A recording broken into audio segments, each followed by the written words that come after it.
morning. Welcome to Murder and Coffee, TPK Roleplay's GM talk show, where we discuss all things TTRPGs and game mastering. I am Dr. Tyrant, and I will be one of your co-hosts this morning. I'm joined by our second co-host, Sarah, as well as our very special guest, David. Hello, Today, everyone. Sorry. No, it's fine. Today we will be discussing philosophies of storytelling with a focus on one-shots. We are joined by David Dudka, author of best-selling TTRPG multi-shot Madmen Are Bastabar, developer of the one-shot RPG system, and general purveyor of storytelling. Good morning, David, and thank you so much for joining us. Thank you, Tyrant. Thank you for having me. It's a pleasure to be here. Excited to get into some game talk. Absolutely. And this is another first. TPK was my first live stream as a GM, and this is my first kind of talk show. Yeah? Yeah. Heck yeah, Well, dude. good. Heck yeah. Glad we are your first. Well, hey, for all of you DMs, aspiring writers, and intrepid adventurers out there, we will be accepting audience questions throughout the stream. So while you all think about some things that you'd like to ask, why don't we go around the table really quick and introduce ourselves, starting with Sarah. Hi, I'm Osirix Franco. You can find me Twitch and Twitter and Discord and most places at that handle. I am an avid TTRPG player, part of the TPK community as well as Nat20. And gosh, I just really like talking to people about the things that they care about. So I'm very excited to be here today and every Murder and Coffee because I'm a co-host. David? Over to me. Okay. David Dudka. You'll probably, you'd find me on Discord as Fazul. I've jammed a couple of TPK sessions so far. The Cons of Funland, which Sarah and Tyrant are both players in, and the latest one I guess that we're doing is 55 Below Zero and 6 Feet from Hell. So I kind of it's like all of us. I have a day job, but my passion is TTRPG, storytelling, writing, and so I try and do it as much as I can. Absolutely. And I am Dr. Tyrant, GM, staff member, and host for TPK Roleplay. You can find me on Twitch and Twitter at Dr. Tyrant. So now that we have intros out of the way, how about we get the show on the road? Hey guys, how are you? How's your week? You excited to drink some coffee and talk about some stuff? Yeah. What are we drinking today, fam? I am going to go first because I have nondescript coffee. Hey, here's where I do my corporate shilling, everybody. Do you want to be on the show? Do you want to sponsor this show? Do you have coffee? Send us coffee because I am living that low-cost grind life. It's a coffee joke. And so if you want to sponsor the show and have me do an actual advertisement for your coffee, trust me, I can do that. But what I'm drinking right now is, I think the best way to describe it is in bulk coffee. No. Yeah. But it gets me through the day. It's okay, guys. It's fine. Sarah, what do you got going on? So I'm drinking Stumptown's Founder Blend, which I have their website pulled up here so I can tell you things about it. The taste is sweet and smooth with a traditional base and hints of milk chocolate and sweet vanilla. And it's real good, fam. And we have it in a Space Cats mug. Really enhances the flavor. Takes it, just really makes it out of this world. Awesome. So I guess it's over to me. Well, we're talking about stories today. So I thought, my coffee better have a story. So I've got my Star Wars mug here. And what I'm drinking is, it's made by Full Steam. We do not have, so I'm in Canada. We do not have coffee. We don't grow coffee beans in Canada. As you might guess, it's a bit too cold, but we do roast them. So this is a company right here in Nova Scotia, which means I don't think it's available in the US, but it's called Louisburg 1713. And I don't know if you've ever heard of the Fortress of Louisburg, but essentially the year refers to the year that Louisburg was founded. It was actually the largest fortress in North America at the time. Now you got to picture yourself, this is like 60 some years before the American Revolution, and and North America is really divided between France and England. So the cool thing about the fortress is a really interesting story, and it kind of has shaped some key events. So for example, as I said, it was the largest fortress in Canada, and there was this group of Bostonian New Englanders who were really surly, who really were like, hey, listen, let's get our rum, let's get in our boats. They all jumped in 100 boats, and they sailed up to Nova Scotia to the fortress. And the fortress had been designed by some of the brilliant minds of the time, and it had been designed to repel a very sophisticated British military. So this rowdy group of more or less fishermen from New England, when they got there, they were like, we're not going to attack it from the front. We're not going to attack it conventionally. We're going to crawl through a swamp, which was behind the fortress, and basically attack it in a way that conventional military would never have guessed. So they actually took the fort. They actually succeeded. They took this fortress. Now, funny enough, how this is tied to the American Revolution is they gave it to the English, and the English gave it back to France. And eventually it was taken again. But one of the things that it really did is when it fell, it ended French colonialism in North America, and it's really why I guess we're speaking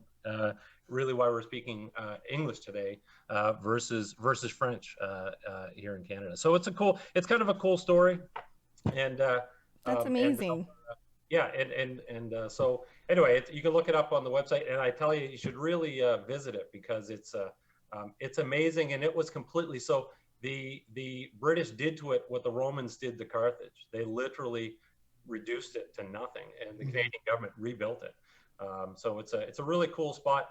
And one of the coolest things about it is that you can actually go to an old-fashioned inn. So everything there is authentic. The food, the cutlery, the beer, which is really, really cool. And the awesome thing about Full Steam is that it comes with its own musket. I like this very much. Hey, Full Steam, if you'd like to sponsor the show. It, Ty. But the thing that's cool about, though, like if you think about, like, so that's led to the Acadian expulsion and all of those things. And it's funny, one of the guys who I'm inspired by is George R.R. Martin. So this is what he does. He took the 100 Years' War, but you could literally take all of those events, take them out of the real world, put them into D&D, put them into a fantasy world, and suddenly you have yourself the starts of a great compelling campaign. Absolutely. I think it's funny. Sometimes we think that fantasy has to be different than reality in some way, but like, gosh darn it, if there's not a lot of really incredible stories that just happen in day-to-day life. Well, I mean, if you go back, like I'm a bit of a history buff. There's so many periods in history that I'm fascinated with, and you can get, like, if you need an adventure or you need an idea for something, just troll around on Wikipedia, right? And you can, and you're gonna find some crazy events in the past that are just cool. And again, the awesome thing about, it's funny with D&D, I find it's the easiest system to just, you can almost take anything and put it into it and it works. And that's one of the things that I think we should probably dive into at some point during the show today, is how you can take historical elements and put them into a fantasy setting, and it should work out exactly fine. It should make the story more realistic. It should make it more gritty, and people will be able to identify with that sort of thing. But hey, before we get too far into our discussion on storytelling, David, do you want to give just a quick background of yourself, and then talk about things that you might be working on really quick, things you might be interested in? Yeah, so I mean, I think like everybody, I started with D&D, and I'm still in love with D&D. I mean, 5th Ed is awesome. So I've been playing for quite a while, and it's funny. I was going to ask you guys, do you remember your first game that you ever played? And I do, because I actually got into TTRPG because I thought it was a business opportunity. So I actually held, the first thing I did was hold a convention, and I kind of hired GMs and had it going. And I had this module called the Impossible module. It was the signature event. And if you can imagine how panicked I was when the players started protesting the GM, they wanted him expulsed from the game because he was being too difficult for him. So literally my first experience is having to sit down at that table and take over, right? Which is crazy, right? So funny enough, I just became good at it, and I turned it actually into a business, which has nothing to do with TTRPG. I learned very quickly that the thing that a GM does is inspire players, right? You have to basically create this story for players and bring them along with it. So my actual day job is I do that for companies. I take their stories, their market data. So I'm a market researcher. And it's funny, I position it by saying, I take your market research data, combine it with a TED Talk, and bring your team along. In reality, I'm taking your market research data, combining it with GMing, and bringing you through the story of your organization. So that's kind of how I evolved my career. And it's just it's funny. Over the last couple of years, I've just been like drive through RPG. There's like before, if you wanted to create a game, like you go back 20 years, you couldn't, right? You needed to, it required a lot of investment. You needed to print. Now, I mean, anybody can write an adventure this weekend and have it up on Drive Through RPG on Monday. Now, there's all kinds of other problems that come with that, but that's what I decided to do. And you mentioned the Mad Manor of Astrabar. So when Fifth Ed first came out, it wasn't even out yet. They held a contest, which was an adventure contest. They had, I don't know if you remember, they had those basic PDF rules that they kind of shared. So Mad Manor of Astravar was my first kind of writing. It was a response to that contest. I came in second. Boo, but still, it was just fun and awesome. And I started writing, and I can't really stop. I guess as it becomes addicting. Yeah, no, absolutely. And one of the things that we've been able to do is kind of showcase some of the stuff that you've created here on TPK. And one thing in particular that you've created, aside from your adventures at Mad Manor of Astrabar, is the one-shot RPG project and that system. Yeah. So I'll tell you about One Shot RPG and how that came about. So I am very fortunate to say I have had the same gaming group, and we meet every Thursday for like 20 years. That's incredible. It's rare to say that. That's the stuff of legend that you have, sir. It's crazy the level of role playing that you can get when you're with people that you basically grew up with. But life does get in the way, right? And we always do campaigns, but people have kids and stuff, and you just can't make it sometimes. So that's where this idea of one shots came out. But the biggest barrier to one shots, to some extent, has been character creation, right? It's like, okay, well, some people it takes you some rule system, it takes you like an hour to put together a character. So I've been writing these adventures, and I said I need a game system that is very fast, very easy. And literally, as long as I have an adventure and a bunch of people, we can start playing in 10 minutes. And that's really the philosophy behind it. So I am going to put it up on Drive Through RPG, and I'll put it on Discord, just the rules, because it's free. You can just use them if you like. And it's, again, a very simple die 100 system. And it's what we use. I'd be curious. It's funny. I haven't really play tested it.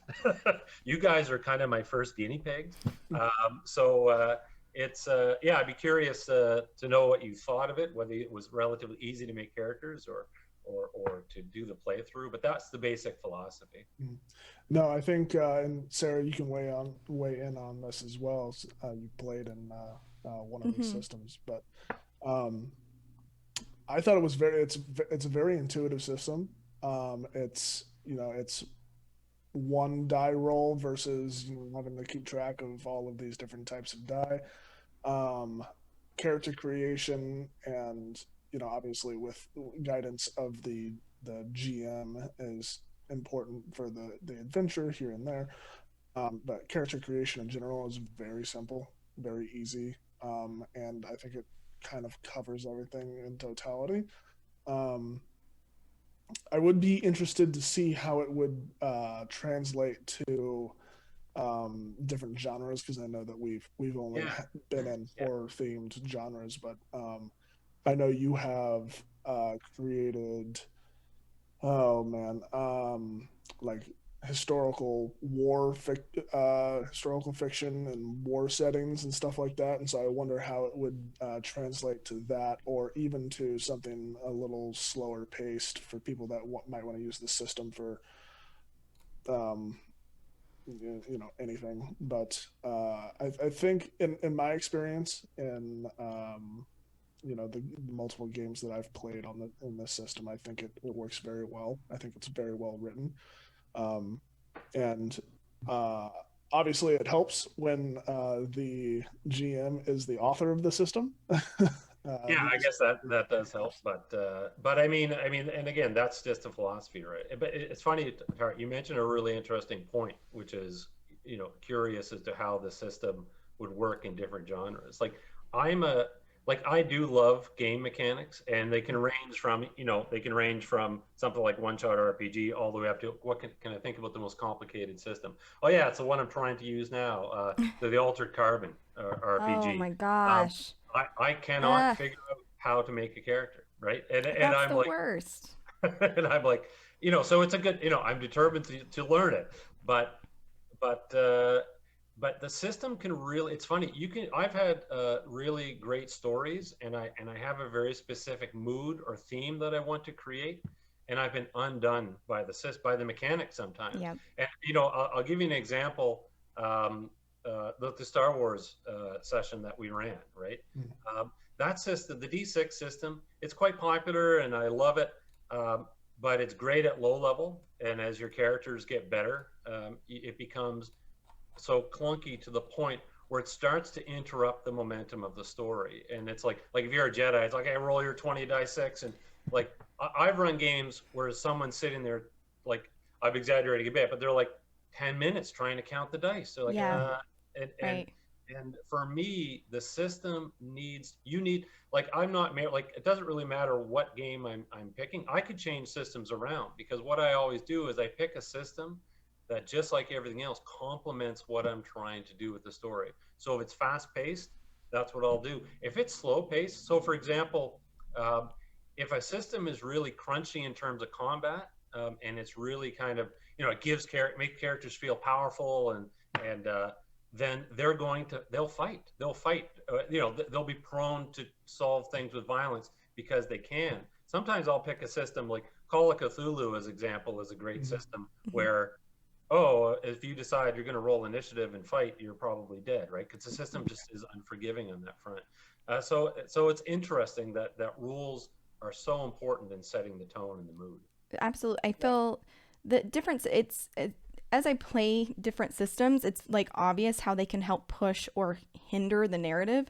They absolutely can get in the way. And I mean, as a GM perspective, I'm sure there are people who watch me GM Dungeons and Dragons and go, "What the fuck is she doing?" Because it's just like there's so many rules that, like, at least my current perception of them gets in the way of the story that I'm trying to tell, and doesn't give me the flexibility that I'm looking for. And what I love about these different one shots and these different systems is getting to explore that. The Clowns of Funland, it was quick, make your character, you've got this thing, these things, go.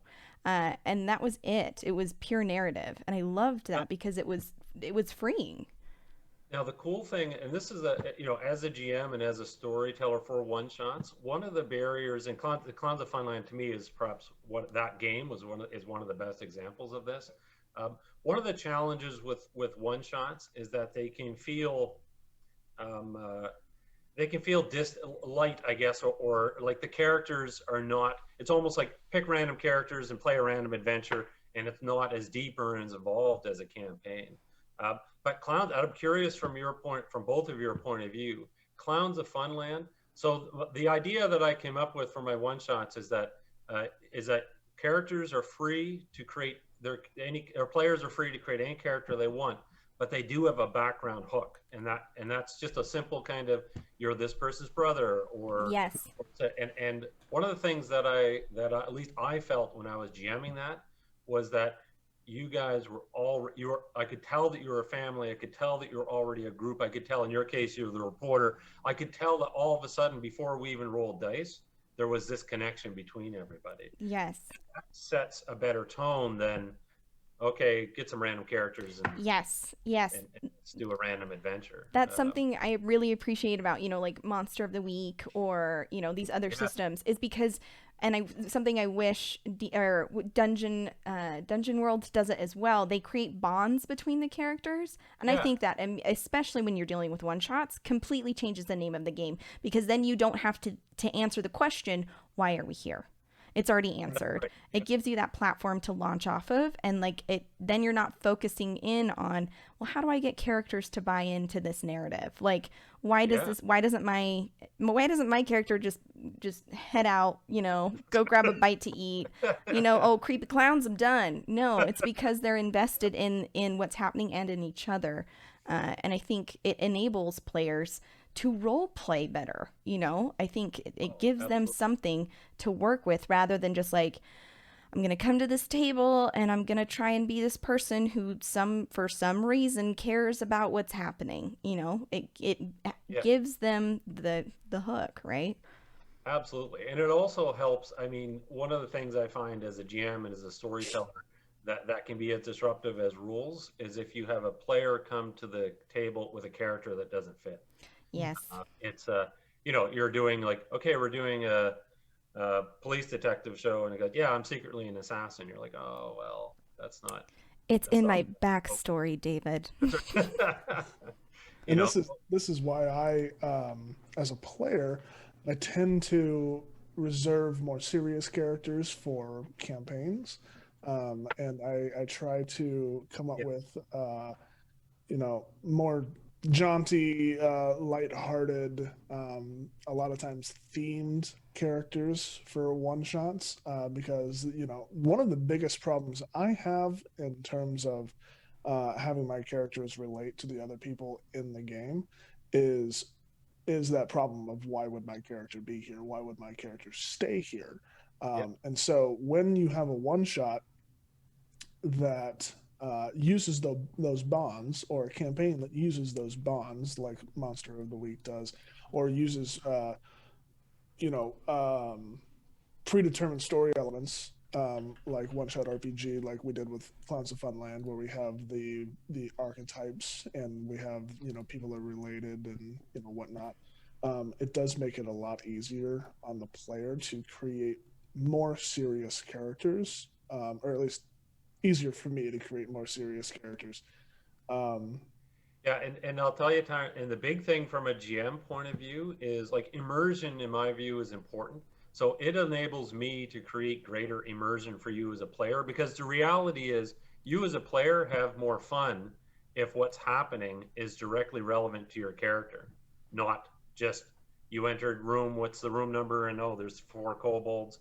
I mean, if it was something that's directly tied to your character, then it's much more compelling for you, right? It's that's why that's the beauty of campaigns. The longer a campaign runs, the more intertwined it becomes with the characters, right? Mm-hmm. And that's what creates that greater level of investment. Mm-hmm. So yeah, it's funny, and I don't think your view on that is unique. I mean, I'm the same way, right? And we speaking of campaigns, and I know we've talked a little bit about one-shots as well, we haven't seen a campaign from you yet, here on TPK, and I know you wanted to focus a little bit more on one-shots, as that is the kind of content that you have put out there in the world so far. So what is your philosophy on creating one-shots? Is it different from building campaigns? Is it more fun for you? What goes into that? It is a little bit different. So listen, I love campaigns, and I would say 90% of what I do is campaigns, right? I think when writing, the challenge, from a practical standpoint, you go, oh, am I going to write a campaign adventure, which is going to be like 200 pages, or do I roll one shot, which is 30, right? So to some extent, there's a practicality of it, but I'll tell you why I love one shots. The primary reason is that it gives you that opportunity to do something different, and that's not just as a GM. As a GM, I can tell a story, I can set it anywhere, and it can just be different, something out of the norm. But I'll tell you the benefit for a player, and I don't know if this happens to you guys, but this happens to me. So I'm not the only GM in my group, but if somebody else, like we did the Curse of Tiamat. So one of the other guys wanted to run that, and they were going to, okay, with Curse of Tiamat. I said, how long is this going to be? They're like, I don't know, 10 weeks or something. Like, it was a long adventure. And whenever they say that, I go to my safe space for characters. Oh, I'm going to fall back on the characters that I normally play. I'm going to get my fighter out, and I'm not going to do anything risky with my character in terms of the idea, because I have to live with it for 10 weeks. Yeah. And one shot allows me to play a character that I wouldn't normally play, or to do something a little bit different, because it's only for one night, right? So it's kind of freeing in that respect. Like, you from a GM and a player point of view, you can do whatever you want. The other thing, and I'll tell you, I know when I've done a good job on a one shot, because finality, like our lives are finite, like things that are finite tend to be more bittersweet. I love it. Like the first time I kind of ran one of my one shots with my own group, one of the players at the end said, "Oh, I can't believe I'm not going to get to play this character again." Yeah, that's it. Yeah, and I was like, "Yes, me, job done." Me, and you won't, right? Because that's it, right? It's a one shot, and it's over. So the best way to think about it, and there's a bit of a different philosophy, is that a campaign is a TV show. Like, I take a cinematic approach. A one shot is a movie. That means there's no wasted time. Everything has to be about building momentum. And it's like you're going to put your whole, it's like if you had a budget, you're putting it all into this 2 hours. You're not going to, like a campaign, I find, I don't know about you guys, I mean, I think streaming is a little bit different than the table, but we've had sessions where there hasn't been a single dice roll, right? And it's all just characters talking and building, and those are amazing. But you don't have the luxury to do that in a one shot, right? So you're trying to basically do Die Hard, type thing in 2 hours. So that's kind of the different philosophy, and that's why I love them. And again, I just like, if I wanted to do a story on Lewisburg, there's no games, there's no Fortress of Lewisburg RPG out there, right? So I needed a system to go, I want to do this tragedy set against this backdrop, and I can just do it, right? In a one shot. Yeah. Right. You touched on something that hurts me every one shot that I play, and that it is that characters are there and then they're gone. They're just like a little flash of light. But my D&D Beyond is quickly filling with one-shot characters that I just can't get rid of, because they were just something. There was something about them that just sparked. And like we did for the Harpers, we did 2 one-shots towards the end of the year just to close it out. And I'm obsessed with both of those characters. I am not ready to be like, bye. And I think that what resonated with me as you were talking is it gave me the chance to play those characters. And now maybe I won't ever play those characters again, but I can bring those traits into my campaign characters. Absolutely. It helps flesh out from a player perspective. It helps you be a better player, because it pushes you to try different avenues so long as you take them. Yeah, absolutely. Yeah, you're right. Because when you get to the end of a one shot, it's happened to me where I'm like, I love that character. Yeah. So I'm going to, I'm now going to take that risk on a campaign. Yep. Right. Definitely. So it's, I mean, I think my core philosophy is just that nothing in a one shot happens. Everything is deliberate, like everything. There's no randomness. There's no even like if I think about NPCs, I'd be curious what your take is on NPCs. I think Kyle resonated with some folks. Kyle's great. There's always one. There's always one. I tend to have this, okay, there's a cast of NPCs and I don't know which one is going to be in the spotlight. But the reality is NPCs are not random. Again, my philosophy on NPCs is that they need to have a role to play in the story independent of the characters. Otherwise, leave them, right? get rid of them. Even though I might love the NPC, I don't know. We've all had those. I mean, it's a trope, isn't it? You're at the end of the battle, and one of the players goes, "Hey, what's such and such doing? Aren't they here?" And you're like, "Ah, I completely forgot about the NPC." They If weren't you're forgetting important. about the NPC, they're not. Leave them. Yep. You don't know what happened to them. They disappeared. They literally got sucked into the void of not being important. Just Yeah, absolutely. So I always think, what is the moments for the characters, and then what is the moment for an NPC? What's their moment to kind of shine, or what role they're going to play? Right. So, so again, nothing can be wasted on a one shot. Yeah.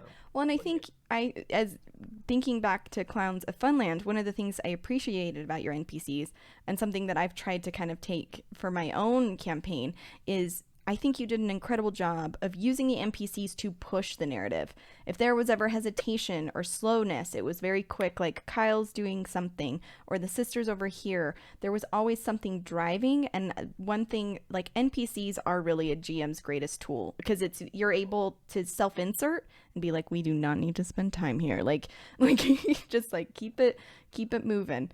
Absolutely. But they're also very tricky, because sometimes it's like, we're going to give them this elaborate backstory because you'll ask, and they're like, no, we won't. And you go, okay, just keep trucking.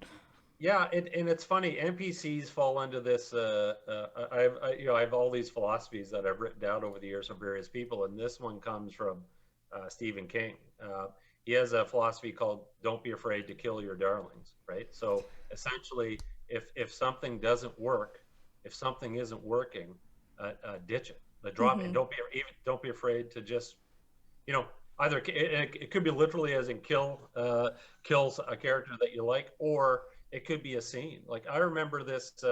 It's funny. I actually applied this. So I did this campaign. I do this. It's probably been the longest running campaign. So it's a horror campaign, and if you think about this as a challenge, I picked 2 time periods in history, and we alternate back and forth with different characters every week. So in this one, it was 1912 in modern day. The 1912 one, and that campaign, the final kind of climax of it was the characters had to pursue the main villain onto the Titanic, right? And I had the whole Titanic scene written. And when the characters realized when the players realized it was the Titanic, one of them was like, oh my God, like, they know that they're this is doom for them. And in that moment, even though I had prepared all this stuff, I said, fade to black. The historical part of this campaign is the 1912 is over, right? As you board the Titanic, it's over, and you'll find out what happens in the future. So, because I just thought that the impact of them seeing the Titanic, and I thought them not knowing would be more impactful than actually playing out the scene, right? That's some good so storytelling. You have to know as GM when to cut, right? When you're cutting as you're GMing a lot of the time. Yeah. So it's anyway, a lot of cool kind of. There's tons of philosophies out there. It's one of the things I recommend. Like so many of these great authors and stuff. They give one of the things I listen to is graduation speeches that. So the authors might get invited to a high school, university, and they kind of give the graduation speech. Those are great. I often pick up some cool advice from them by listening to that. Yeah, absolutely. Hey, not to break the flow here, but we do have a question from the chat. And Cole, I'm sorry if I'm going to reword this just a tiny bit. So, David, as an author, what is one or a few things that other TTRPG systems have that you would change? What things irk you the most? I guess it's what I've said earlier, right? Like, so for me, I kind of decided, and it's funny, this has kind of been multiplied on stream. Momentum is important. Like in my philosophies, the first number 1 is momentum, and it's to keep the game flowing. And anytime that I have to grab a rule book, or we have to stop the flow because of that, yeah, it's frustrating and it's annoying because you then have to, you stop the narrative and then you have to get back into it. So I mean, in answer to Cole, it would literally be systems that are just too complicated, that get in the way, right? So one of the things that I do is, so for example, we're going to do another Star Wars game. Uh, I felt that during that stream the rules get in the way, so I will change the rules through the lens of simplification. Really, so how do I simplify those roles so that it doesn't disrupt the narrative? And that for me, that's it. The other, like, don't be afraid. Like, I don't know. I've played in games with, I don't know if it's a term, but rules lawyers.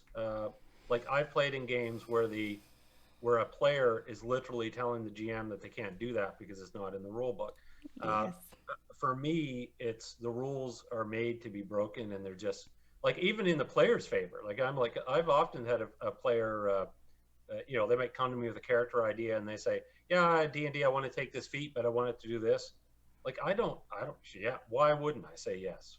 If it makes the game more enjoyable, why wouldn't I say yes? And I guess that's the thing. I change anything that limits the enjoyability. Right. Yeah, no,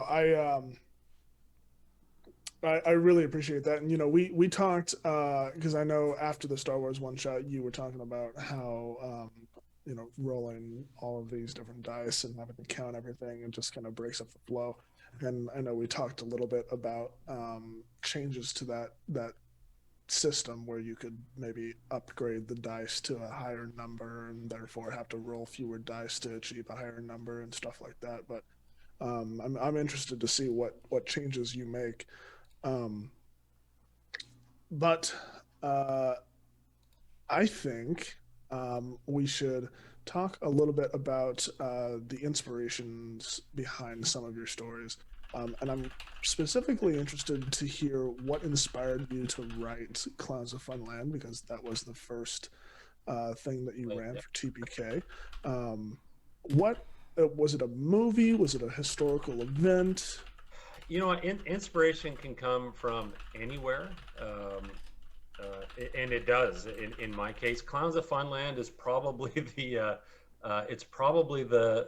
simplest. I was literally, so I wanted to do, so two things. I've never been to New Jersey, but New Jersey always held a bit, the Pinelands in the Jersey Devil story always held a bit of a mystery to. So New Jersey, so it, even though it had nothing to do with the New Jersey Devil, New Jersey is just this haunted place for me. And I'll get there someday. But literally, there's an amusement park in China that's abandoned. And I was looking at pictures at it. I was just looking at pictures of that, and I was like, oh, what would I do with this? And it's just kind of naturally evolved from there. It's funny. So I had the privilege of actually meeting and talking with Monty Cook. So he did the Numenera and Third Ed D&D. And it's funny, he told me something, and it really has stuck. And it's funny, even when I was thinking about this show, I didn't realize how impactful it was. And he said, always start with images and music. I guess he had in his experience, he said he put together some game books and he finished all the writing, and then he gave the writing to artists, and the artists felt constrained by it. So he decided to do the reverse. He basically gave general concepts to artists, had them create the art, and then gave the art to the writers, and the writers were inspired by it. So it's funny, I do a lot of inspiration. Like, I'll have a kernel of an idea, and then I just start looking for images and art. So one of the campaigns we've been talking about is Altered Carbon. I had a laugh because I looked, I've been prepping for that, and I have two files. I have one file which is a deck of pictures, and it's full. And I have another file which is a Word document, and it says episode 1, the sleeve. That's it. There's no other words. Like, I don't think I realized how much I use imagery to basically inspire, right? So the other thing, and as soon as I kind of go to the imagery, when I start writing, I then turn to music. I intentionally pick music that fits the mood, and I have that playing as I write. Now, that's Clowns of Funland, which is kind of like started with some pictures. I'll tell you, there's some inspiration can come from anywhere, whether it's historical or whether it's real life events. And I'll give you an example one. So I have an adventure called The Last Reichsritter, which is about World War II.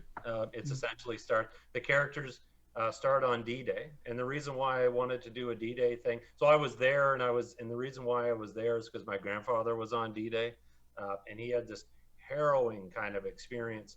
And I won't go into the detail here, but if you want to look up the Ardennes Abbey massacre, where Canadian soldiers were executed by the 12th SS Panzer Division. Well, he survived it. He's one of the few people who did, and I wouldn't be here. So it's funny. I've always had this kind of interest in World War II, and that was so sometimes it's real life events, right? That kind of drive that. Your own experiences can also do it. I'll tell you, I have this little funny story. I've adopted this philosophy. I think I started kind of with COVID because you're not doing the traditional things, to do something new at least once a month. And it's typically around hiking, to visit these kind of mysterious or strange places. So I found this obscure reference to a place called Devil's Hills Falls, which I had never heard before. So I drive out in the middle of nowhere. I'm by myself. I go down this dirt road. I'm literally in the middle of deliverance. It feels like I'm in the middle of deliverance country. Like the people that lived out there, I don't think they've seen pavement. I mean, it's really kind of this creepy place. And I drive by this field, and it's full of cars and RVs that are just junk. And I'm going, oh, are those the last people who came out here? Like, my car going to be there tomorrow? And so you're doing this, and all of a sudden, like, I'm always thinking about stories. And so I actually have a story I'm working on right now called Devil's Hills Falls. And it's like, well, so the funny thing is when I got to the falls, I said, Jesus, I better tell someone where I'm at. So I texted my wife. I said, I'm at Devil's Hills Falls in case I go missing. And I was serious. I hike in, I hike out, I get into the car, and I see it. I'm looking at it, and in the cup holder is my wife's phone. I had texted nobody. Nobody knew where I was. And then so my brain just goes from there, right? And I unravel this whole story. So you can literally find stories anywhere. And my inspiration comes from you name it. Like I was telling you, 55, I think I was telling you in the session 0, 55 Below Zero and 6 Feet from Hell came from going to see the movie Whiteout, starring Kate Beckinsale, and being so disappointed with it that I immediately went home and I'm going to make this better. Yeah, I said, what if I had been given that movie, right? Mm-hmm. And I have got projects like, I hate to bring up Star Wars, the prequels, because I'm sure that's divisive. It's very divisive, right? Let's get into it. Let's have an argument about this. Let's go. I'm rolling up my sleeve. No, listen, I like elements of them, but as a general, when I got to the very end of it, I went, I could have done better than that. Mm-hmm. Not to brag. I mean, I just think, and so I actually have a folder. Looking at you, Game of Thrones series finale. Looking at you. Listen, Game of Thrones has some. We'll talk about Game of Thrones in a bit, but Star Wars. I have a folder which says The Force Awakens, and I've started to rewrite it. Right, not to run as a game sometime. Right, just say what would I have done. So sometimes it's funny. Sometimes you can come from being inspired by something, and sometimes it can come from being disappointed by something. Mm-hmm. Mm-hmm.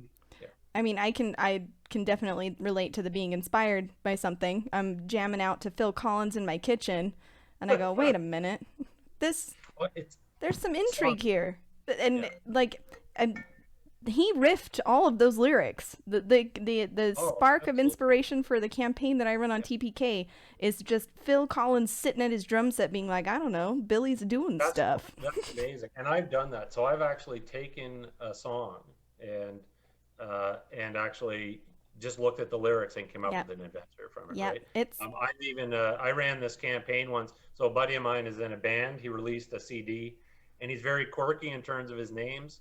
His band was called Knucklebones, and I was just looking at the back of his CD, and I said, I'm going to run a campaign, and the name of each session is the song title of each track, right? I love that.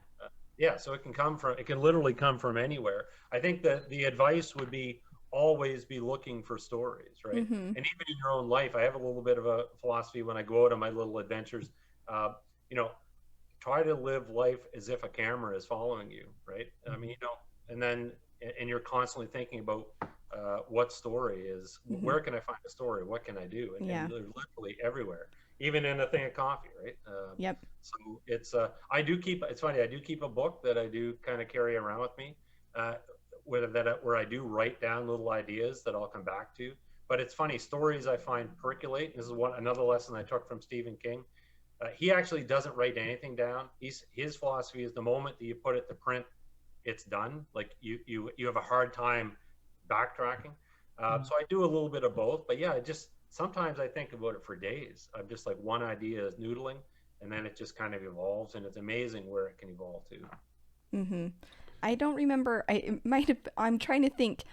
As we've been talking, it might be Grand Budapest Hotel. I'm not positive, but there's a quote where it's, when people know that you tell stories, that you don't have to come up with them. People will bring them to you. Like it's almost like the characters will make themselves apparent to you. You just have to kind of exist. And I love that idea, because it's, you see you find what you're looking for, and stories are no different.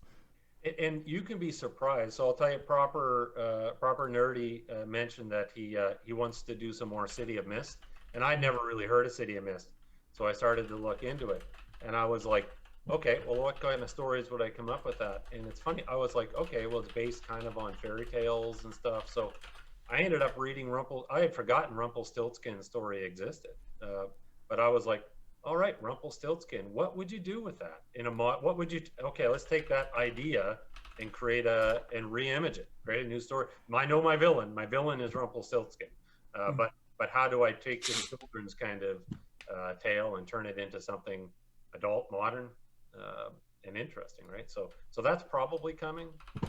I won't be jamming though. Okay. I think that happened a lot for, like, if you look at a lot of children's stories, children's books. A lot of that came from, the opposite way. Some people try to think, hey, how can I take this folklore and make it more adult? Yeah. Well, yeah, there was that series of books. People released those series of novels that were making adult versions. I think what they did, Cinderella and those. Yeah. And I know like a lot of like Hansel and Gretel, and well, that's the only one I can think of right now, because I haven't had 2 cups of coffee today, just one. So like Hansel and Gretel, for instance, came from, like, the story that we know of Hansel and Gretel is not the original. The original, much darker, and ended up, the witch eating the children, and all, like, actually horrible things happening to these kids. And obviously these children's stories, you don't want to put that in the children's stories in today and age, and so the stories were changed. And so inspiration can come from a lot of different things, and depending on what you want out of the story, you can use a terrible, horrifying monster as the inspiration for, like, a cute little pet, which we've seen in one of our campaigns here on TPK. Or you can do the exact opposite. You can use everyday creatures and create just horrible, terrifying monsters, which is a lot of what Zeke Gonzalez, former guest on the show, does. And he makes horrifying creations of pure, just amazingness. Yeah, and I'll tell you, it's the world is a better place with people like him, because you need, like, one of the things that I find, one of the challenges with D&D is that, like, maybe we'll talk at some point about twists. I'm a huge twists and unexpected person. The problem with D&D that Zeke solves is that as soon as you say, like, the players know what the monster is before you do, and they're like, oh, it has 6 hit dice, and like the monsters are so, in the monster manual, are so well known that it's tough to do something novel, right? So it's great to pull something that Zeke has created, and all of a sudden the players are like, wait a second, this is something that's unexpected, right? Like, I was laughing, it's funny, the other night I was laughing to myself. I was laughing here out loud at Luca's Tooth Fairy. Oh my gosh, yes. Like, Pink Shine was incredible. I was like, That's awesome, right? And that's kind of something that's one of you should have given him your teeth, though. Jeez. No, Rory needs those. I Absolutely hated it. not. I hated it. But that's the type of thing, right? It could have been just a fairy, right? A pixie or something, right? But Just that little bit of flavoring, and that little bit of personality. Makes it kind of cool and interesting. Makes you it. can even, like, it's funny. I do things like to spice things up. I guess a segue into Game of Thrones a bit, but I actually ran a Game of Thrones campaign, and in order to make it, but Game of Thrones, I view it as being more deadly than D&D. So I made a very simple rule change. Everything does double damage. And that is brutal, my guy. And all of a sudden, the lethality of everything is up. Your hit points don't change. Right. And all of a sudden, battle combat has more weight, which it did. Like Game of Thrones, one of the things, arguably they may have botched the ending, but every battle had weight. You felt it. Like, wasn't insignificant. Yes. And it wasn't Hollywood. It was visceral, right? Yes. So, yeah. I think so you can do things like going back to the rules. You can do things like that. You can just make a little change, and all of a sudden things are different. And it's simple. I did a thing where monsters were a bit more rare, and I was like, okay, all monsters have double the hit dice or 3 times the hit dice, right? And all of a sudden it just changes things up. Yeah, I do think adding that weight though is you can watch the players go, oh no, like it's the instead of being the like Zerg rush through the video game, collect all the side quests kinds of a thing, now it's like, oh no. And I think good stories have weight. They make you feel things, and that's one thing that I appreciate when there's risk involved. Your NPCs aren't safe. Your characters aren't safe. Like, it's important at the table for the players to know that this is a safe storytelling place, but there are consequences, like deep, meaningful, long-term ones. And that's what I appreciated, to go back to Game of Thrones at the beginning, is nobody's safe. Like, no, right? It's dangerous. That is now that I think about it, it's another advantage of a one-shot, in the sense that it's okay. Like, it's hard to kill. It is hard to kill a character who's been in a campaign for a long time. As a GM, I find it challenging, but you can do that in a one shot. But yeah, so again, just another example of how some minor kind of tweaks can really change the mood and feel of the game. Absolutely. Well, hey, I think this is a good point to break for a little bit. Go get some coffee refills, use the restroom if we have to. When we come back, we will be talking about the kind of more on the storytelling philosophy side of things. And so specifically the philosophies that David uses, that Sarah uses, and that I sparingly use because I don't write as much as I would like to. But in the meantime, we are going to actually, I think we're going to have to end stream. Yes. Right, Sarah? We are going to switch over to a more stable internet so we can resolve some of those buffering issues. Yes. So stick around. We're not going away. We'll be back. Back. Don't worry. And we will be back here in the next 5 to 10 minutes. So go get a refill on your coffee, and we'll be back. Hello, everybody. Welcome back to Murder and Coffee. We have fixed our technical difficulties, and look at that. Look at those bright, shining faces on stream. We love the 1080p. Hey, we got refill on coffee, and here is just another instance of corporate shilling. Again, please sponsor our show. I want your free coffee, and we will advertise for you. That's a guarantee. Yeah. Hey, there was a question in chat. I know Sarah posted the question in chat, but I want to talk about it anyway because I think it'd be cool to lead into this next little bit here.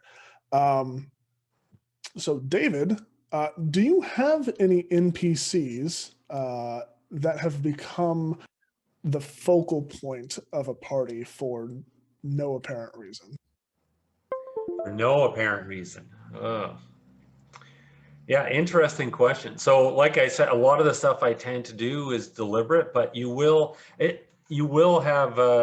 I could use Kyle as an example. Like, Kyle would be an NPC He didn't become the focal point of the party, but he was definitely the most memorable. And I guess I wouldn't have started the adventure with that in mind, right? It just kind of happened naturally. And I think so. So, for example, it's funny. I have to go back a ways, but there are campaigns where I've had. There are situations like I've run a modern campaign that I can remember where player characters have pulled guns on each other over an NPC, right? Because of Wow. an NPC. Like NPCs, like going back to what Sarah said, they're amazing. They're your voice. Uh, Obviously, villains are NPCs. So villains. I'll tell you one of my favorite. This is my horror jumping back and forth in time adventure. One of the things that I did is I wanted the villain.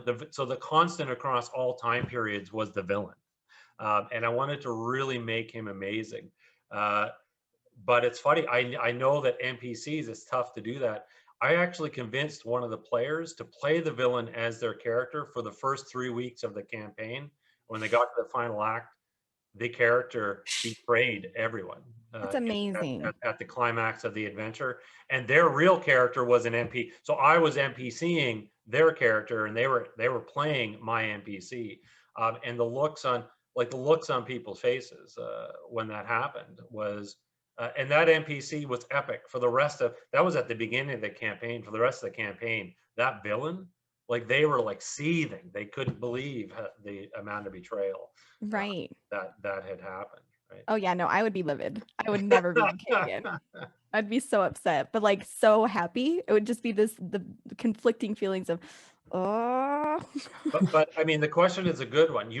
That should be the goal of an NPC, to become so like you've done your job if they become so important that players are willing to change or make change. The narrative changes because of them, and so that's when you've kind of give yourself a pat in the back type thing.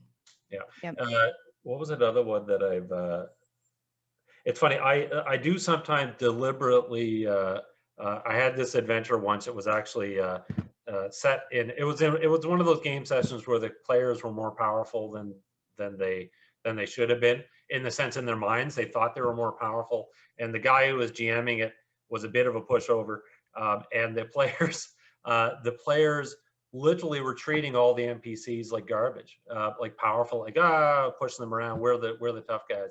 I asked him to let me GM one adventure for the specific point of reestablishing NPC dominance. And it's so important. yeah, it's like you got to get like earning that, like it's like earning respect, right? Your NPCs, you as a GM, your job is to earn the respect. Get them to earn, when it's due.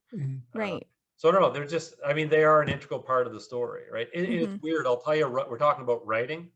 Writing for TTRPGs, like adventures, is so different than writing for movies or film or novels, because you don't get to write the character. Correct. Like it's so weird, right? It's like sitting down, and it's like most stories are about the character. You have to make it about the character when you GM. Active but when as you're it's writing the happening. adventure, you don't know who the characters are. So that's something you have to keep in mind and it's a challenge. It's tough when you're putting these adventures together. Absolutely.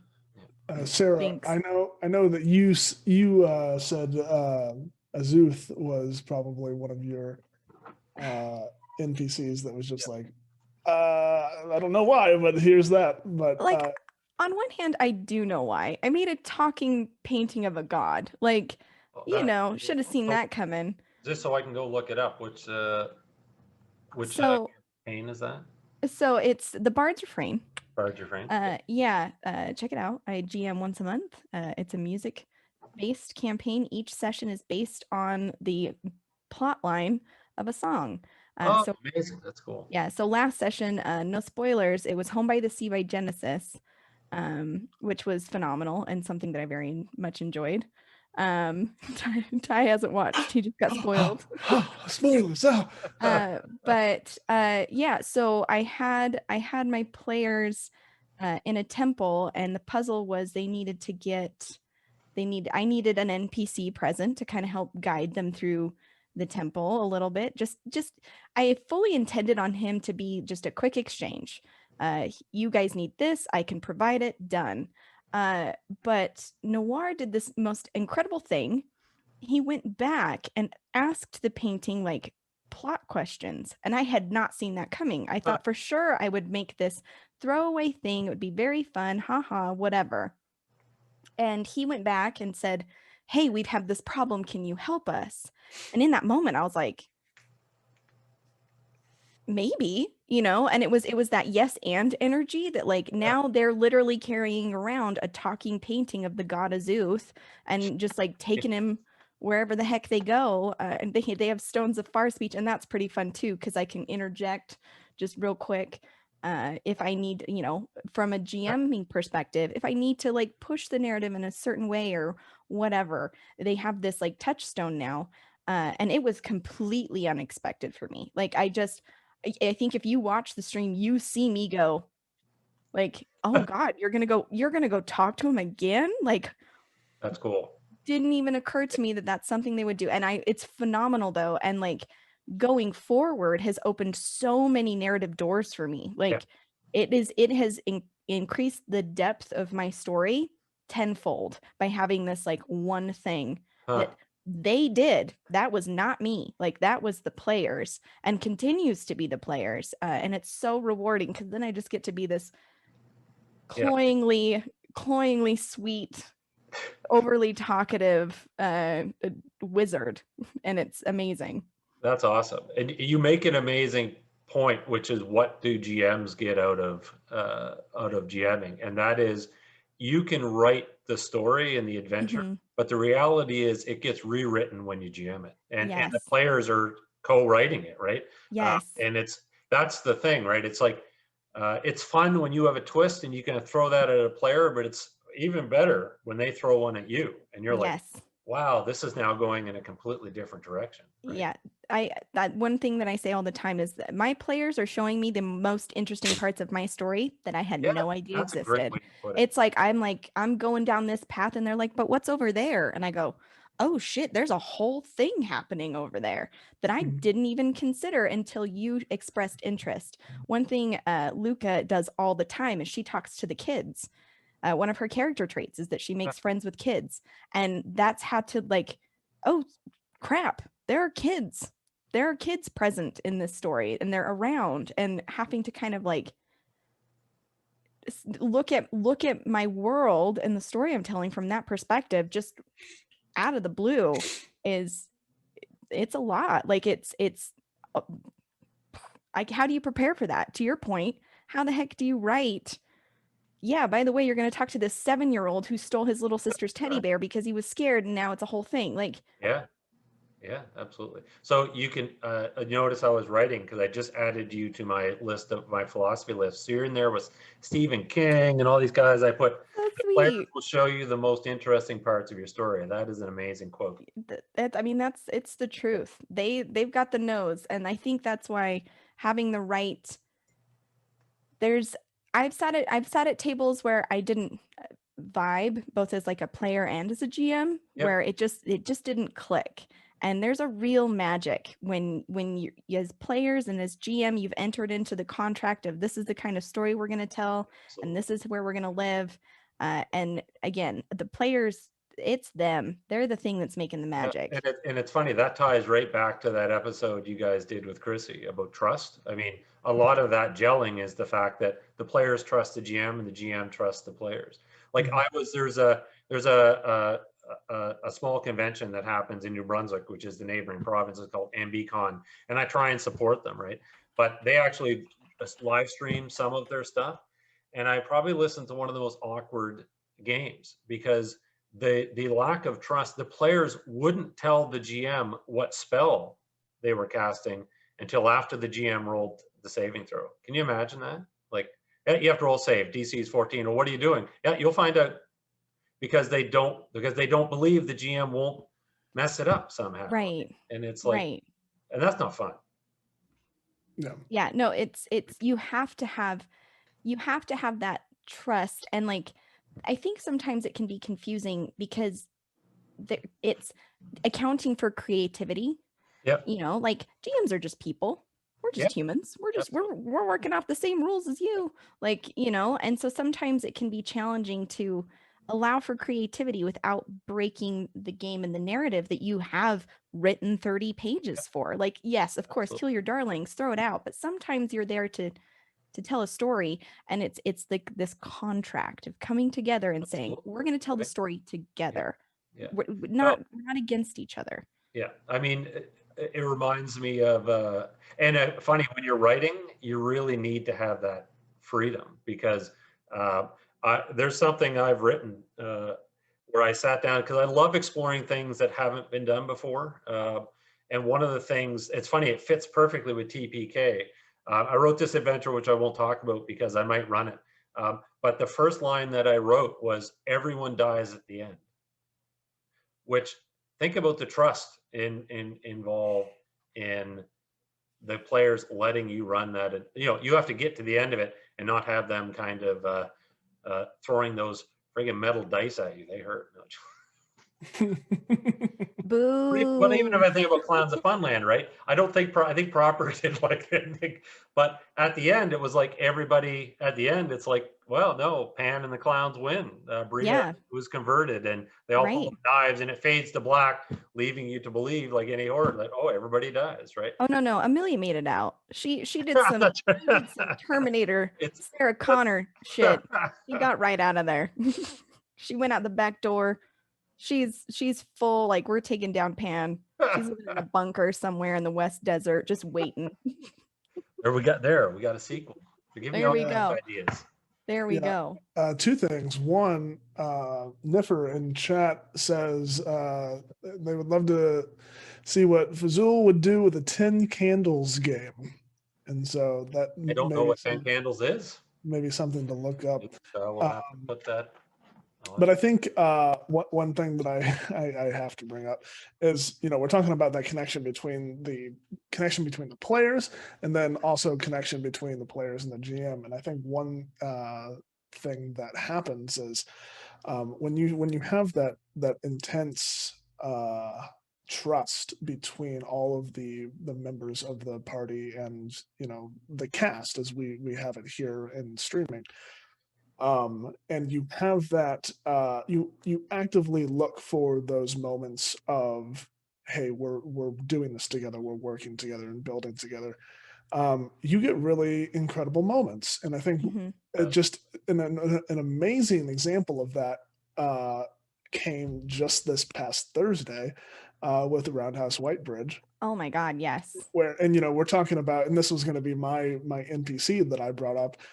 We, you know, as a group, as a party, we came up with this because I will say Monster of the Week gives us a lot of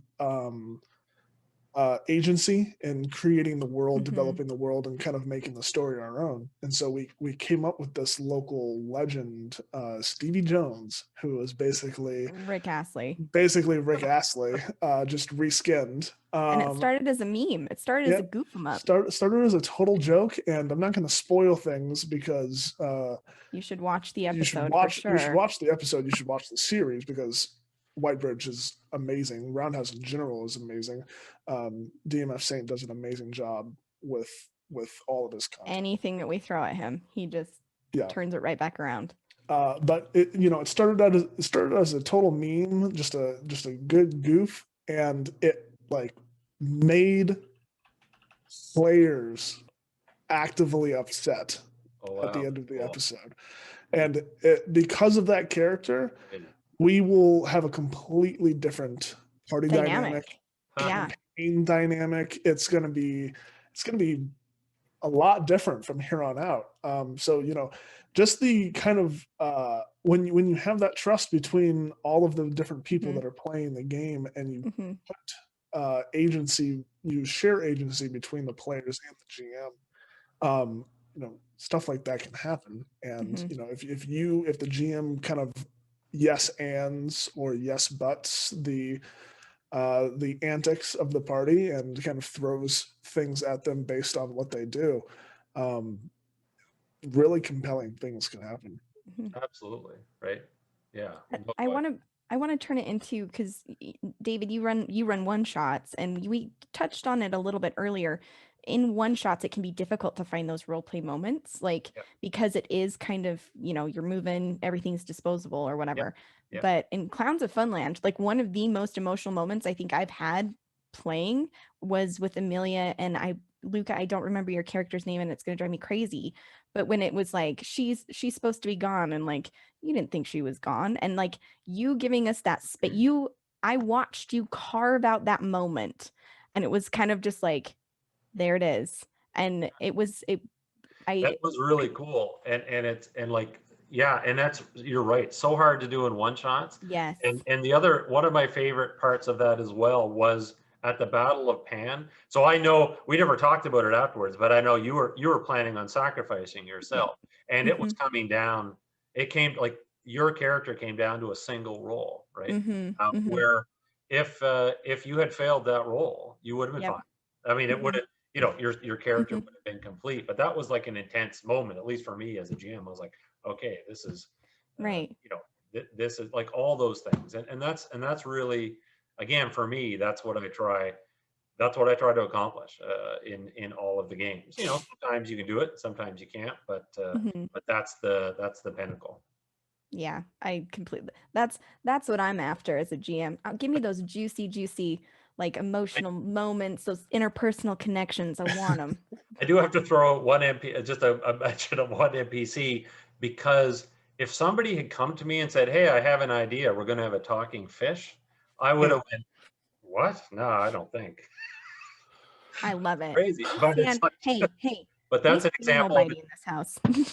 No, but that's an example. Like NPCs don't need to be like, even you were with your painting. And one of the things I was going to say, and an NPC can be anything, an object. Like if I think about Lord of the Rings, what was the most significant, one of the most significant NPCs? The ring. Yep. So for me, it's think outside of the box in terms of Yes. NPCs as well, and the role they play. Yes. But yeah, very fun. Absolutely. We've got a couple other questions I'm just going to hit really quick. Yeah. We talked about inspiration in different places previously, but where's the weirdest place you found inspiration? This is a great question. Oh, this is a phenomenal question. The weirdest place. Geez, I don't know if anyone else has an answer. I'm trying to think, like, weirdest. It's hard to say. Oh, gosh. The confines of my own mind, maybe. Okay, seriously. That's a great seriously. answer. Yeah, absolutely. I'll tell you that it's strange, right? It's like so let's go back to music as an example. So I can name who are they? Oh, I can name I can throw a band out there, Disturbed, Sound of Silence. That one is such an easy thing to find inspiration, right? But I will tell you, I am going to be running a campaign. I don't know if so I'm going to be running an Altered Carbon campaign on TPK. I'm such a big fan of this. You mentioned Altered Carbon, and I have to tell you, I was just like, oh my God. Here's a little bit weird, and I'm gonna have to, I don't mind admitting this. The inspiration for that entire campaign is a Taylor Swift music video. This is amazing. This is the best thing I've ever heard.